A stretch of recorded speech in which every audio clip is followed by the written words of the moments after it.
Hello friends, my name is Jayesh और आज मैं आपको बताऊंगा कि कैसे एक वॉशिंग मशीन की सर्विस करते हैं। तो आज हम जिस वॉशिंग मशीन की सर्विस करने जा रहे हैं वो है एलजी की smart inverter 6.5 KG fully automatic machine.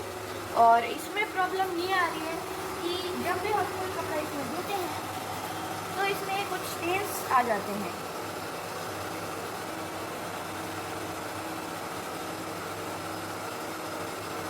तो इन्हीं स्टेन्स ये स्टेन्स इसलिए आते हैं क्योंकि जो वॉशिंग मशीन का ड्रम है इसके पीछे की साइड बहुत सारा कूड़ा जमा हो जाता है और जब हम वॉशिंग मशीन में किसी भी कपड़े को वॉश करते हैं तो पानी के प्रेशर से वो उधर से हटके और कपड़ों पे आके लग जाता है।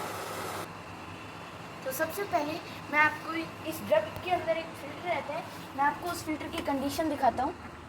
ये मेनली काम करते हैं कपड़ों से जो भी डस्ट पार्टिकल्स निकलते हैं उसको फ़िल्टर आउट करने का। और ये भी पूरा चौक हो चुका है, आप देख सकते हैं इसकी कंडीशन कैसी है।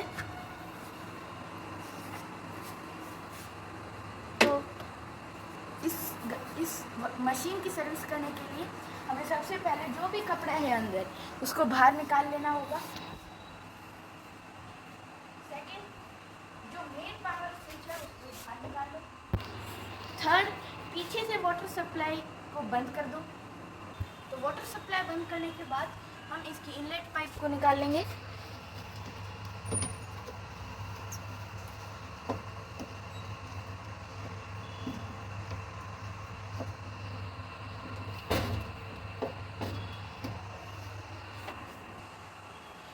पावर सप्लाई और वाटर सप्लाई बंद करने के बाद अब इस मशीन को हम कैबिनेट से बाहर निकालेंगे।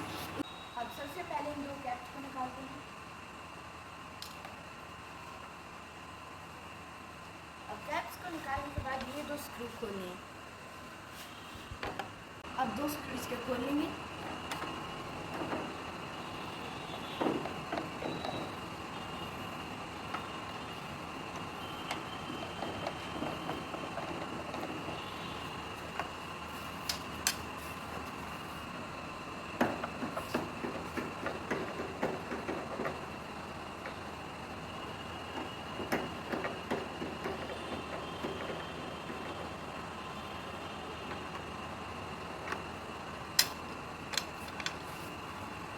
अब ये दो स्क्रू भी खोल लेते हैं।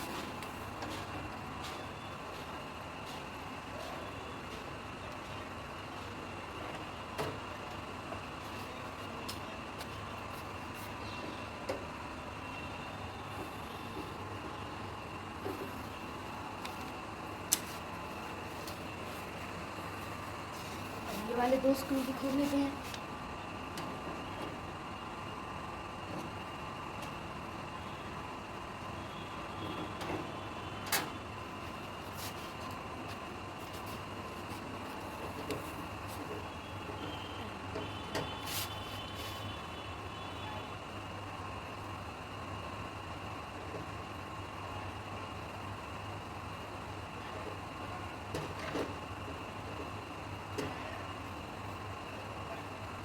तो इस कवर को निकालने के लिए हम सबसे पहले इसको उंगलियां कुछ ऐसे डालनी होगी, फिर ऐसे, फिर इसको थोड़ा बेंड कर लेंगे, फिर ये हुक निकल जाएंगे, फिर इस प्लेट को बाहर निकालेंगे। तो अब इसकी ड्रेन पाइप निकालेंगे। ड्रेन पाइप निकालने के लिए हमें इन दोनों हुक्स को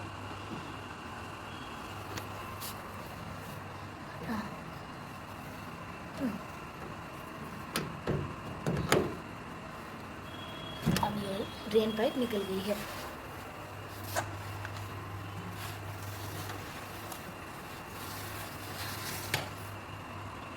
टोटल हमने 6 स्क्रू खोल लिए हैं। इन सभी को साइड में सेफ के रख दे रहे हैं। तो अब बाकी की सर्विस करने के लिए हमें ये ऊपर वाला पैनल निकालना पड़ेगा। इसके सारे स्क्रू तो खुल चुके हैं पर हमें ये जो ऊपर की तरफ से वायर्स आ रहे हैं इनको खोलना पड़ेगा, तभी ये ऊपर निकल पाएगा। तो वॉशिंग मशीन में 3 अर्थिंग दे रखी है, पहली ये, दूसरी ये, तीसरी ये। अब हमें इन तीनों अर्थिंग्स को खोलना है।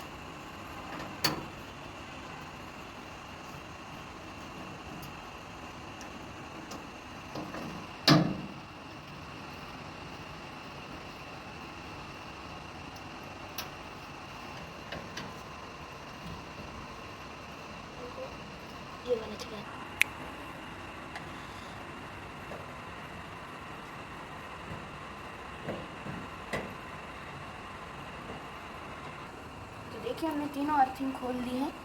पहली ये, इसमें भी ऑक्सीडेशन लग चुका है। दूसरी ये, इसमें भी ऑक्सीडेशन लग चुका है। तीसरी ये, इसमें भी ऑक्सीडेशन लग चुका है। तो अब हमें इन दोनों केबल टाइज को काटना पड़ेगा। इन दोनों को काटने के लिए कोई गलत टूल ना यूज़ करें, सिर्फ ये कटर ही यूज़ करें। और ध्यान रखें सिर्फ केबल टाई ही काटें और कुछ ना काटें।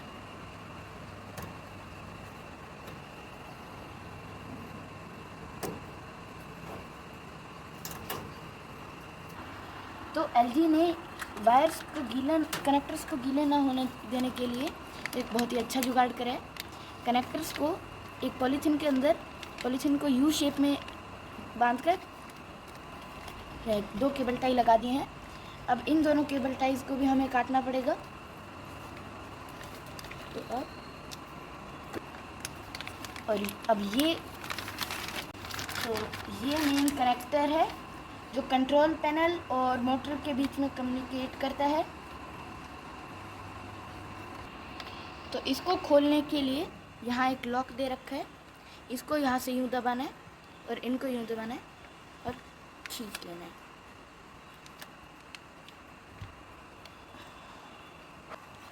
आप देख सकते हैं ये कनेक्टर बिल्कुल सूखा है और इसमें कोई भी ऑक्सीडेशन भी नहीं है। इस पोली का यही काम रहता है कि इसको पानी में ना जाने दें। तो इस पोली को संभाल के रखना है। अब इसके बाद लिक्विड डिटर्जेंट की पाइप को हटाना है। इसमें भी एक क्लिप है, इसको हटा लेते हैं। फिर इसके बाद यहाँ से इसको खोल लेते हैं। ये लिक्विड डिटर्जेंट की पाइप निकल चुकी है। तो आप देख सकते हैं जब ये केबल देखते हैं तो यहाँ एक लॉक लग रखा है। तो इस लॉक को रिमूव करने के लिए इससे हल्का सा दबाना है और अंदर पुश कर देना है। अभी हमने लॉक निकाल लिया है। डिटर्जेंट ट्यूब और सारी पैनल की वायर्स अलग हो चुकी हैं और ये मोटर की वायर अलग हो चुकी है। अब हम इस पैनल को निकाल सकते हैं। तो अब इस पैनल को रिमूव करते हैं। पहले यहाँ से रिमूव करके पीछे वायर्स को निकाल लेना है और आराम से। अब ये पैनल निकल चुका है।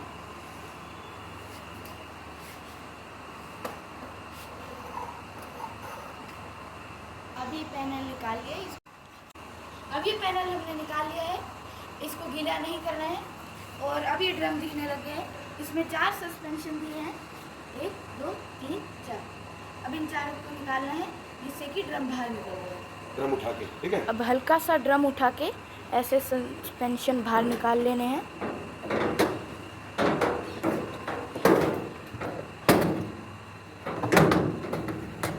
अब ये ड्रम बाहर निकल गया है।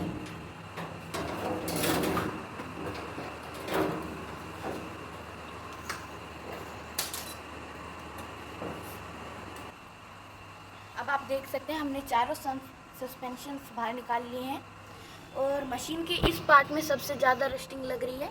तो हमें ध्यान रखना है कि ये रस्टिंग ज़्यादा ना बढ़े, इसलिए हम इस पर कोई केमिकल ट्रीटमेंट करेंगे। और ये ड्रम बाहर निकल चुका है, आप देख। तो अब हमने इस ड्रम को लेटा दिया है। ये इसकी मोटर है, आप देख सकते हैं कितनी छोटी सी मोटर है।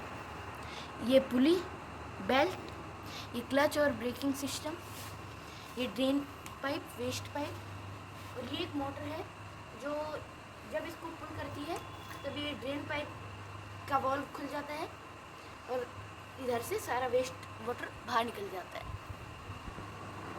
तो गाइस इस ड्रम के कवर को निकालने के लिए जहाँ सारा कूड़ा जमा है हमें 4 स्क्रू को लगेंगे, 1 2 3 और ये 4। तो फ्रेंड्स ये चारों हमने इसको निकाल लिए हैं और अब इसको कवर को निकाल। अब कवर हटने के बाद आप देख सकते हो कि इसमें कितना डर्ट और डस्ट है जो कवर के अंदर रहता है, जो कि अब चिपक चुका है। तो हम इसको जब वॉश करेंगे तो ध्यान रखना है कि क्लच और मोटर गीली ना हो तो और ये जो डर्ट है ये सिर्फ प्रेशराइज्ड वाटर से ही क्लीन होगी, जिसके लिए है हमारे पास ये बोश टाइप कार वॉश है। तो फ्रेंड्स अब करते हैं इसकी क्लीनिंग।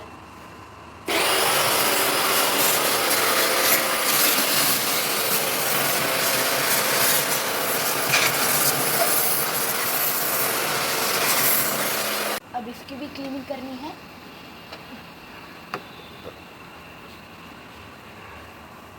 तो फ्रेंड्स अभी इसकी क्लीनिंग के बाद की वीडियो है। आप देख सकते हैं ये कितना क्लीन हो गया है।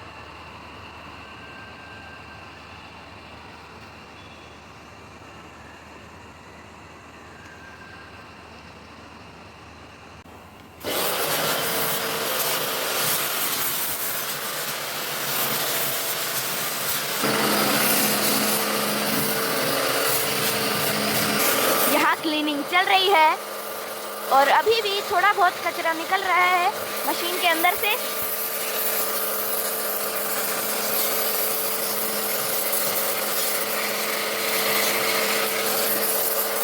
क्लीनिंग अच्छे से करना बहुत ज़रूरी होता है, नहीं फिर ये वापस से रिस्टोर हो जाएगा सारा स्लेज।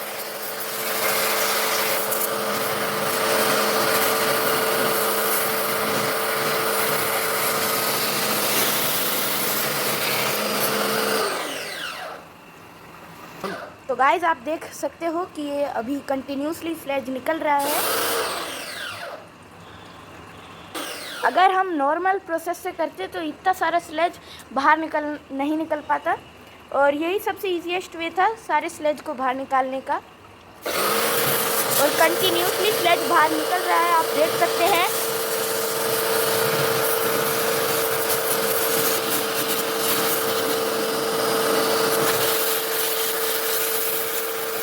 ये स्लेज आप देख सकते हैं कितना निकल चुका है, और नॉर्मल प्रोसेस से ये बिल्कुल भी नहीं निकलता और वापस से रिस्टोर हो जाता।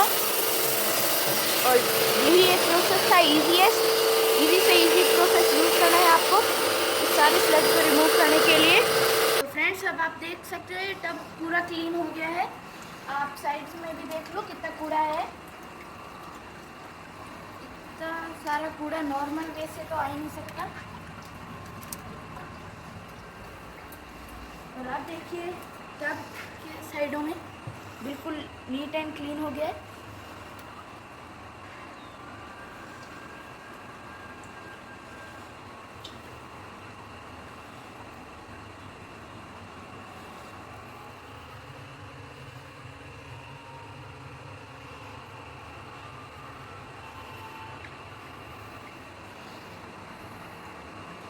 तो गाइस हमने इसको धूप में सुखा दिया है ताकि जो भी पानी मोटर या इधर कहीं गया है वो सूख जाए, और साथ ही साथ हम ब्लोअर से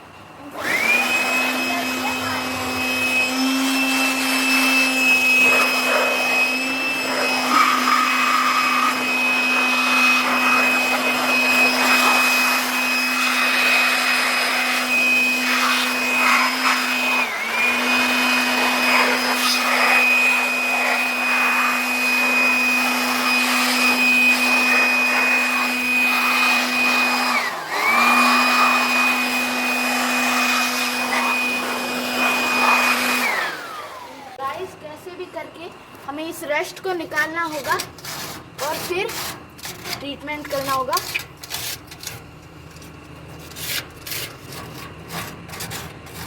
चलो अगर ये ट्रीटमेंट नहीं करा ना तो ये रस्ट बढ़ता ही चला जाएगा।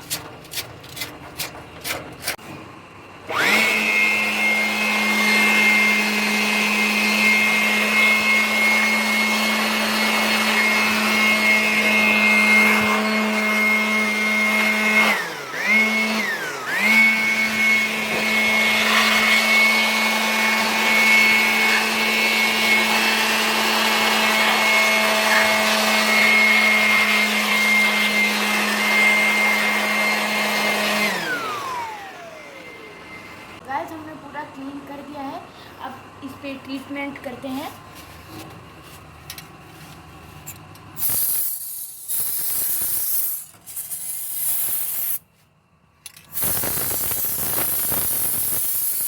अब आप देख रहे हो कि ट्रीटमेंट के बाद इस पर कुछ केमिकल रिएक्शन हो रहे हैं और अब इस पर रस्टिंग नहीं होएगी।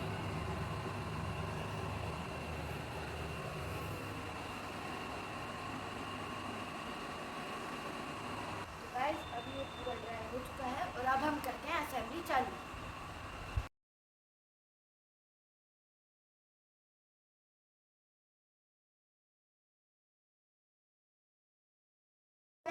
ये मशीन के पीछे की तरफ रहेगी तो ये इस तरफ आनी चाहिए और उससे पहले हमें ये शॉकर्स लगाने के लिए हमें एक उठाना है और इधर कुछ इस तरीके से डालना है और इधर लॉक कर देना है। ऐसे ही सारे लगा दो।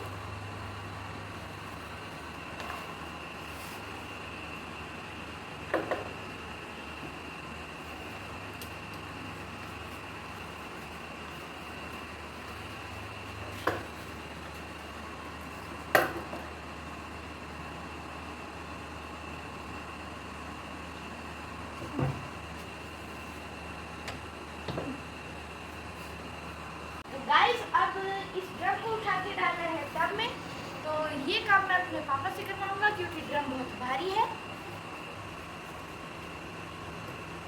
तो अब ये ड्रम अंदर डल रहा है।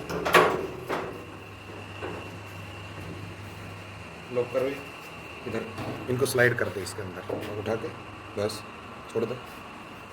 इधर भी ये इधर स्लाइड करके अंदर लॉक, इस साइड ये उठाया स्लाइड करके अंदर लॉक और इस साइड भी उठाया स्लाइड करके अंदर लॉक। अब ये ड्रम फिट हो चुका है गाइस। तो गाइस अब टब डल चुका है और बेसिकली इनको वाइब्रेशन डंपर्स बोलते हैं। ये इस पे पूरी मशीन की जो ड्रम है ये फ्लोट करता है और वाइब्रेशन आने से प्रिवेंट करते हैं ये चारों, और वाइब्रेशन अगर आएगी तो मशीन पूरी हिलेगी। तो फ्रेंड्स अब इसका कवर फिट करते हैं। इसकी पहचान ये है, ये जो जाली की शेप है ऐसी ही यहाँ पर है, तो ये ऐसे फिट आएगा। ऐसे आपको फिट कर देना है और चारों स्क्रूज लगा देने हैं। तो फ्रेंड्स अब सारे स्क्रूज हमने टाइट कर दिए हैं। तो गाइस अब लगाएंगे हम कवर। तो कवर लगाने के लिए एक चीज़ ध्यान रखना, ये जो केबल पावर कोड है सिर्फ ये वाली बाहर रहेगी और सारे अंदर जाएंगे।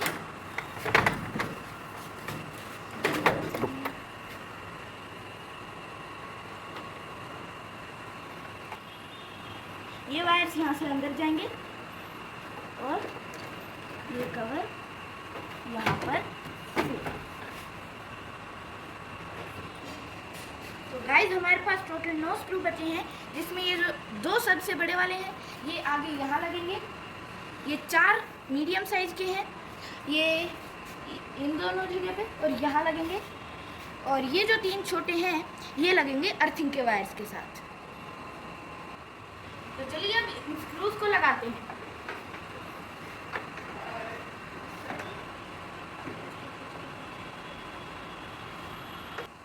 ये पूरे अब हमने टाइट कर दिए हैं। अब इनमें लगाएंगे कैप। कैप इन 2 कट्स में जाएगा, ये 2 हुक। अब हमारी कैप लग चुकी है। अब इन 2 स्क्रूज को लगाने की बारी है, ये दोनों यहाँ लगेंगे।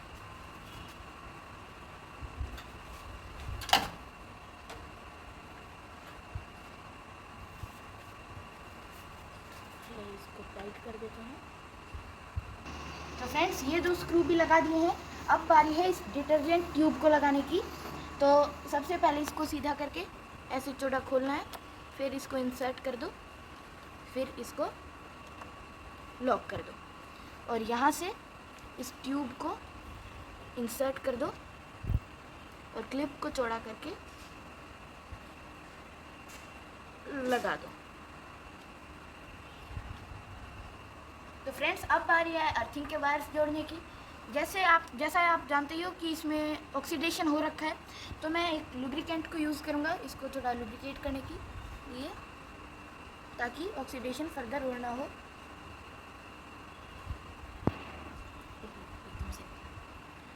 अब लुब्रिकेट हो गया ये, अब इसमें ऑक्सीडेशन फर्दर नहीं होगी। अब इसे स्क्रू को टाइट कर देते हैं।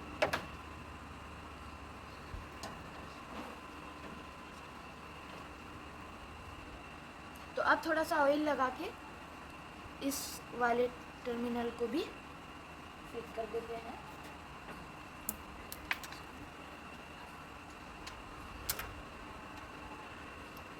अब इसको टाइट कर देते हैं।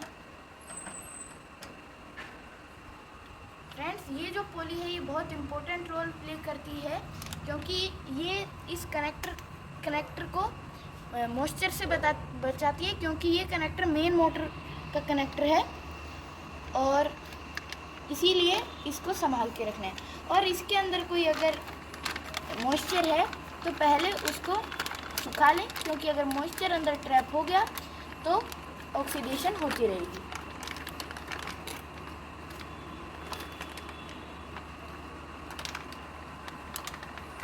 तो अब इन दोनों कनेक्टर्स को जोड़ देते हैं। इसकी पहचान ये है कि इधर हुक है और इधर लॉक है, आपको उल्टा लगाना भी नहीं है और ये लगेगा भी नहीं। तो अब इसे लगा देते हैं।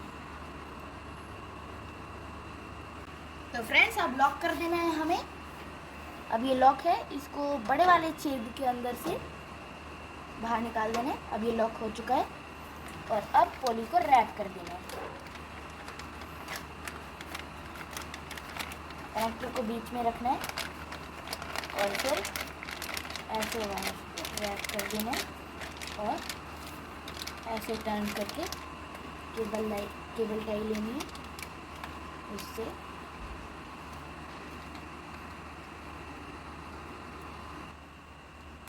अब इसको टाई कर देते हैं। अब एकदम, अब दूसरी साइड भी हमें ऐसे ही बांध देना है।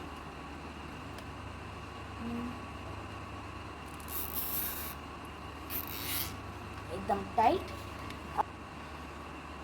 अब वायर कटर लेके एक्स्ट्रा पार्ट को कट कर देना है।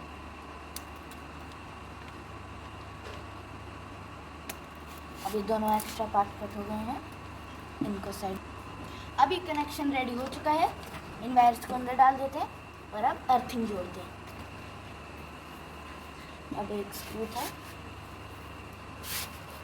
इसको यहाँ लगाना है और स्क्रू ड्राइवर की मदद से फिट कर देना है। अब फ्रेंड्स, इसके बाद इस वायर के बंच को लेके आना है। केबल टाई को नीचे की साइड कर दो पुश,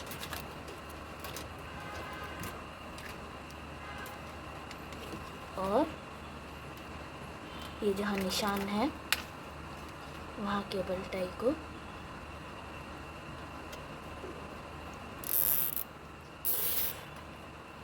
फिट कर दें।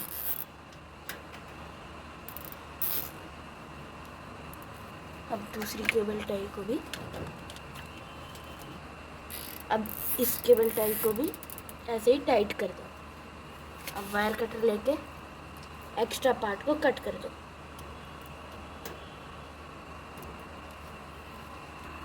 अभी इसका ड्रेन पाइप है। अब इस ड्रेन पाइप को इस पाइप के अंदर ऐसे डालना है और इस क्लिप को टाइट कर देना है। तो फ्रेंड्स, अब ड्रेन पाइप को फिट करेंगे, ऐसे फिट करके हो गया। तो गाइस, सारा काम कंप्लीट हो गया है और ये इसके अंदर है वाटर इनलेट फिल्टर। ये जो भी कूड़ा आता है पानी के साथ उसको मशीन में नहीं जाने देता। आप ये कूड़ा देख ही सकते हो। इसको क्लीन करना बहुत ज़रूरी है, अदरवाइज़ पानी जो मशीन में है वो कम आने लग जाएगा और ब्लॉक हो जाएगा। तो गाइज़, हमने ये इनलेट वाटर फिल्टर क्लीन कर दिया है और क्लीन होने के बाद देखो ये कितना क्लियर दिख रहा है। अब इसको अंदर डाल देते हैं।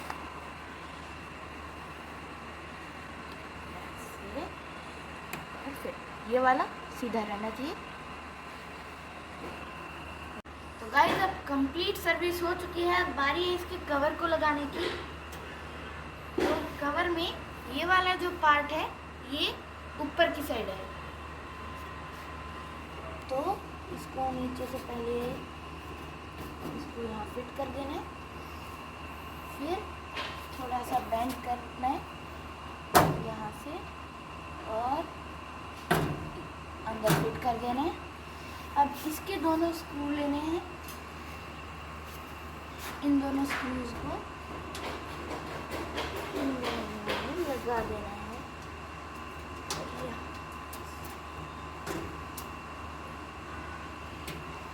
पहले इस वाले को टाइट कर देते हैं। तो गाइस सिर्फ 1 घंटे की मेहनत हमारी काम आई और हमारी मशीन पूरी फुल्ली सर्विस हो चुकी है और अब इसमें कोई भी डस्ट पार्टिकल या कोई कूड़ा नहीं आएगा। मैं रिकमेंड करूँगा कि हर 15 दिन बाद इसकी डीस्केलिंग करते रहें, नहीं ये प्रॉब्लम बार बार आएगी। Thank you. तो गाइस मशीन बिल्कुल क्लीन होने के बाद अपनी जगह पे फिट हो गई है और देखिए आप इसके पानी में देख सकते हैं कोई भी डर्ट नहीं है और ना कोई इम्प्योरिटी।